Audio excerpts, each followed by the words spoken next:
네, 가요. 여러분, 이제 시작해요. 같이 봐요.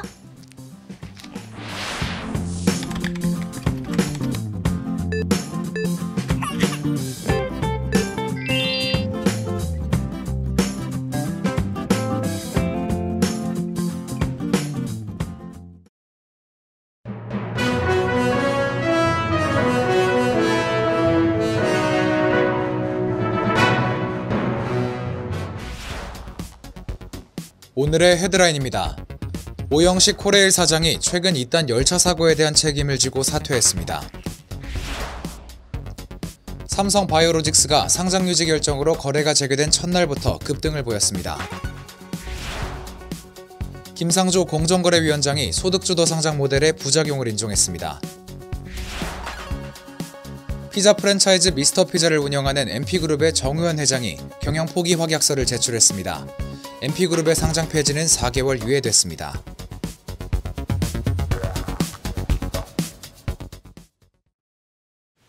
시청자 여러분 안녕하십니까? 비즈니스투데이 조은주입니다. 12월 11일 경제뉴스 전해드립니다. 오영식 코레일 사장이 최근 잇단 열차 사고에 대한 책임을 지고 사퇴했습니다. 오 사장은 국민의 안전과 생명을 지키는 것이 코레일의 사명이자 존재 이유지만 최근 연이은 사고로 국민과 약속을 지키지 못해 책임을 통감한다고 말했습니다. 사고 원인에 대해서는 대규모 인력 감축과 과도한 경영 합리화 및 민영화 등이 이번 사고의 근본적인 원인이라고 본다며 이번 사고가 본질적인 문제를 해결할 수 있는 전화위복의 기회가 됐으면 한다고 덧붙였습니다.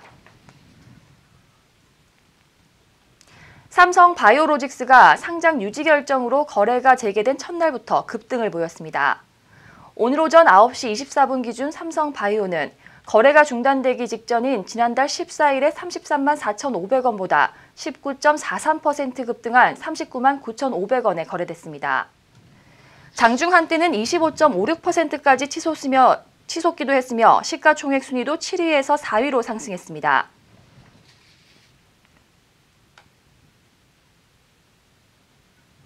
현 정부 경제팀의 실세로 꼽히는 김상조 공정거래위원장이 소득주도 성장 모델의 부작용을 인정했습니다. 김 위원장은 포항 철강산업단지에서 열린 기자간담회에서 최저임금 인상과 근로시간 단축으로 중견 중소기업에 큰 어려움을 준 것에 대해 공직자로서 뼈아프게 생각한다고 말했습니다. 또 가장 불공정한 기업이 정부라는 지적도 뼈아프다며 소득주도 성장 기조는 유지해도 속도나 강도를 조절해야 한다는 현장의 목소리를 잘 듣고 국무회의에 전달하겠다고 밝혔습니다.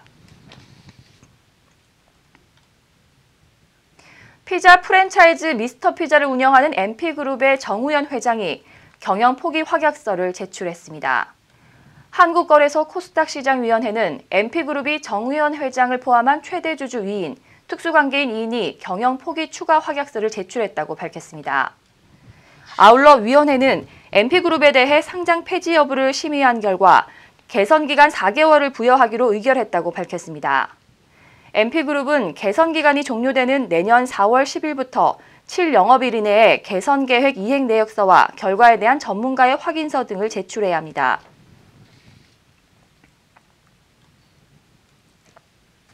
국내 웹툰 시장의 중국의 공습이 거세지고 있습니다. 웹툰은 한국에서 처음 생겨난 컨텐츠로 새로운 한류의 대표주자로 꼽혀왔지만 최근 중국 웹툰이 한국으로 역진출하면서 영향력을 넓혀가고 있는데요. 이 게임에 이어 웹툰 시장도 중국에 잠식당하는 거 아니냐는 우려가 나오고 있습니다. 자세한 내용 이승재 기자와 알아보겠습니다. 안녕하세요. 네, 안녕하세요. 네, 이 기자. 네. 네, 요즘에는 이 대중교통 이용하다 보면은 이 스마트폰으로 웹툰 보는 사람 많은데요. 네. 뭐 이 기자는 어떻게 자주 보시나요?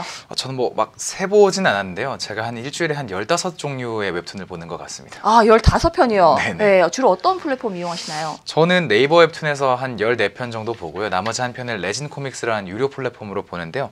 뭐 가끔 뭐 재밌는 게 있으면 K툰이나 다음도 이용을 하긴 합니다. 아, 혹시 그중에 중국 웹툰도 포함되어 있나요? 저는 중국 웹툰은 보지 않는데요. 요즘 중국 웹툰이 굉장히 대세로 자리 잡고 있습니다. 국내 3대 웹툰 서비스는 네이버 웹툰, 카카오 페이지, 레진 코믹스로 꼽히고 있는데요. 여기에 유통되는 중국 웹툰만 500여 편에 달합니다. 특히 국내 최대 웹툰 플랫폼인 카카오 페이지에서 중국 웹툰의 약진이 두드러지는데요. 지난해 상반기 30여 건 내외였던 중국 웹툰이 10배 이상 늘어난 300여 편이 넘습니다. 네, 이 불과 1년 만에 이렇게 성장을 한 건데요. 네. 네, 이 편수가 많다고 해서 다는 아니잖아요. 그렇죠. 네, 실제로 인기가 정말 많나요? 네, 카카오 페이지에서 연재 중인 주요 중국 웹툰 5편의 누적 구독자 수는 300만 명이 넘습니다. 이 중 유료 결제자만 100만 명이 넘는 걸로 추정이 되고 있는데요. 유료 웹툰의 원조격인 레진 코믹스에서도 지금까지 한 100여 편 이상의 중국 웹툰이 연재되고 있습니다. 요즘에는 유료 웹툰이 많이 활성화됐다고는 해도 대부분은 매일 연재되는 무료 웹툰을 본다는 점을 감안했을 때 이 정도 유료 결제자 수는 의미가 있는 거죠. 네, 이거 중국 웹툰이 이렇게 많이 들어와서 인기를 얻고 있다는 게 참 놀라운데요. 네. 근데 어떤 강점이 있나요? 일단 한 번에 볼 수 있는 양이 많습니다. 이게 무슨 말이냐면 우리나라는 웹툰 작가가 글과 그림을 혼자서 담당하는 1인 체제가 대부분인 반면 중국은 스튜디오 체제라고 해서 여러 명의 글그림 작가가 한데 붙어서 웹툰을 만들게 됩니다. 그래서 한국 웹툰은 처음 출시할 때 한 10회 정도의 분량만 공개가 되는데요. 중국은 한꺼번에 100회 이상 공개가 되기 때문에 훨씬 더 많이 볼 수 있고 그러다 보니까 더 빠르고 깊게 웹툰에 빠져들 수가 있습니다. 또 한 편당 컷도 한국 웹툰은 한 70장 정도가 되는데 중국 웹툰은 100컷이 넘기 때문에 훨씬 더 볼 수 있는 양이 많은 편이죠. 네, 거기다 여기에 한국에 들어오는 웹툰들은 이 퀄리티가 굉장히 높다면서요. 네, 맞습니다. 한국에 들어오는 작품들은 대부분 중국에서 검증이 된 작품들이기 때문에 퀄리티도 어느 정도 보장이 되는 편입니다. 여기에 작가도 훨씬 많다 보니까 작품의 장르도 다양하기 때문에 신선한 재미가 많다는 평이 나오고 있는데요. 과거엔 우리나라도 다양한 작품이 나왔지만 요즘엔 대세로 자리 잡고 있는 게 학원 액션과 학원 로맨스가 많거든요. 그래서 식상하다는 평이 많습니다. 새로운 콘텐츠를 원하는 독자들에게는 중국 웹툰이 제대로 저격을 한 거겠죠. 또 여기에 과거 무협지와 영화로 한국 콘텐츠 시장을 장악했던 만큼 정서적인 유사성도 한몫했다는 분석이 나오고 있습니다. 네, 이 업계에서는 이 웹툰 시장도 이 중국 컨텐츠에 잠식당하는 거 아니냐 이런 우려가 있다고 하는데 어떻습니까? 네, 제가 몇 번 리포트를 통해서 국내 모바일 게임 시장이 중국 게임에 잠식을 당했다고 말씀을 드렸는데요. 이런 속도라면 웹툰 업계도 중국 콘텐츠가 장악하지 않겠냐 이런 우려가 나오고 있습니다. 네, 고품질 컨텐츠를 통해 아시아의 문화 아이콘으로 자리 잡았던 우리나라가 요즘 그 위상을 위협받고 있는 것 같습니다. 컨텐츠 시장에서 중국의 공세를 막아낼 수 있을지 주목할 필요가 있겠습니다. 네, 지금까지 이승재 기자였습니다. 고맙습니다. 고맙습니다.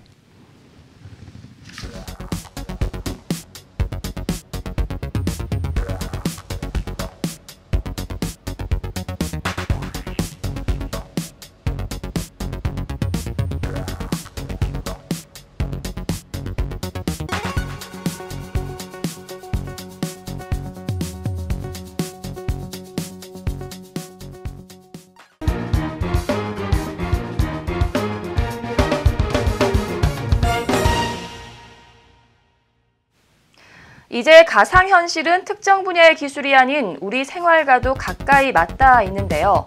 VR 기술 발전은 이제는 우리의 놀이문화도 바꿔놓고 있습니다. 강남 한복판에 문을 연 국내 최대 규모의 가상현실 테마파크를 임상재 기자가 소개합니다. 일본 인기 애니메이션 에반게리온의 파일럿이 돼 사도와 벌이는 치열한 전투가 눈앞에서 실감나게 펼쳐집니다. 궁지에 몰린 건담과 극적인 탈출을 감행하는가 하면 귀여운 마리오 카트를 타고 신나게 도로를 질주합니다.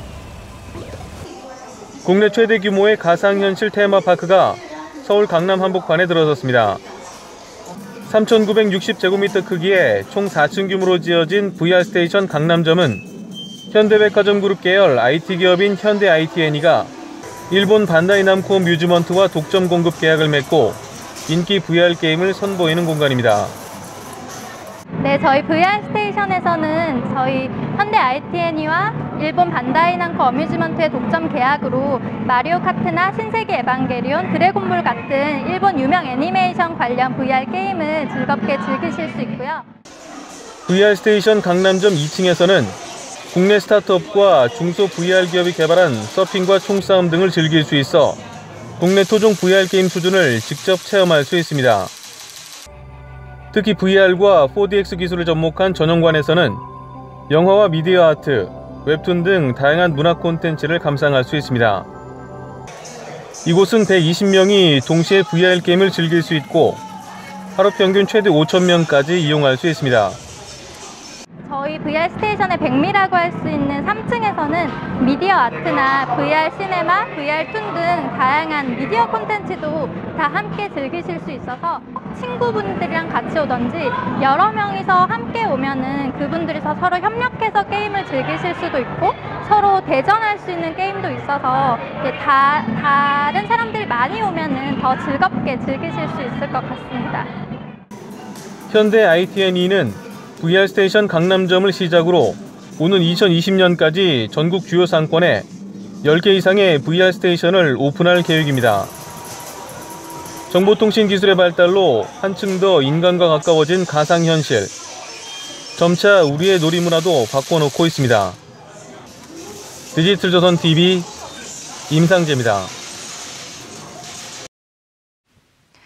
카카오톡에서도 실시간으로 라이브 영상을 보며 채팅을 할 수 있는 기능이 생겼습니다. 카카오는 카카오톡에 실시간 라이브 영상을 보며 채팅하는 라이브톡 베타 서비스를 출시했다고 밝혔습니다. 라이브톡은 그룹 채팅방에서만 지원하는 기능으로 이용자가 원하는 친구로 구성된 채팅방에서 영상을 보며 최대 10명이 채팅에 참여할 수 있습니다. 한국판 구글세가 첫 발을 내디뎠습니다. 국회는 지난 8일 본회의에 통해 부가가치세법 일부 개정 법률안을 통과시켰습니다. 이에 따라 구글, 페이스북, 아마존 웹서비스 등 해외 디지털 기업이 과세 대상에 포함돼 내년 7월 1일부터 온라인 광고, 게임, 동영상 파일 등 전자적 용역 공급에 대한 부가가치세를 내야 합니다. 예상 세수 규모는 연간 4천억 원 정도로 전망되고 있습니다. 캐나다 법원이 최근 체포된 멍한저우 화웨이 부회장의 보석을 불허했습니다. 현지 시간 11일 블룸버그 통신에 따르면 멍 부회장의 남편은 전날 1,500만 캐나다 달러를 보석금으로 내겠다고 밝혔으나 캐나다 재판부는 보석 신청과 관련된 조건으로 만족하지 않는다고 답변했습니다. 블룸버그 통신은 미국과 캐나다 사이에 조약이 체결돼 있어도 미국으로 넘겨지는 데는 몇 달, 심지어 몇 년이 걸릴 수 있다고 전망했습니다. 인도 최고 갑부의 딸의 결혼식 축하연에 이재용 삼성전자 부회자 등 세계 유명 인사들이 모여 화제가 되고 있습니다. 현지 언론에 따르면 인도 최대 갑부 무케시 안바니 릴라이언스 그룹 회장의 딸 이샤 안바니의 결혼식 축하연에 이재용 삼성전자 부회장을 비롯해 골드만삭스와 스탠다드 차타드의 CEO, 힐러리 클린턴 전 미국 국무장관, 비욘세 등 유명 인사들이 대거 참석했습니다. 릴라이언스 그룹은 인도 최대의 민간 기업으로 안바니 가문의 재산은 470억 달러, 우리나라 돈으로 53조 원에 이르는 것으로 알려졌습니다. 오늘 소식 모두 알아봤습니다. 시청해주신 여러분 고맙습니다.